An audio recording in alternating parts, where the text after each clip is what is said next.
Good morning guys. Ang gagawin natin ngayon ay mag-i-spray na tayo ng ating palay. Kasi 40 days na siya ngayon. Pabuntis na siya. Kailangan maagapan natin yung mga stem borer na aatake sa kanya bago siya maglabas ng bunga. At medyo tinanghali nga ako. Umaambon ngayon. Pero kailangan ma-sprayan to bago siya mag-develop ng bunga. Para paglabas ng buhay niya ay medyo malulusog siya at hindi naapektuhan ng mga stem borer. Ayan guys, yung 40 days ko na palay. Hybrid yan, SL8. Hanggang doon sa dulo.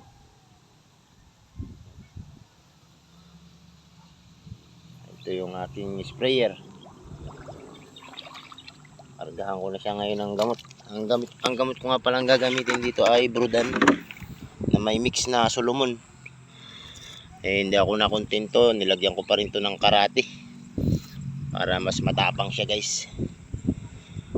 Tapos within 45 days aabunuhan ko naman to ng urea na may kasamang putas para pagpa-develop naman ng kanyang bunga. Okay, hanggang dito lang muna guys. Mag-i-spray muna ako. Good morning and God bless.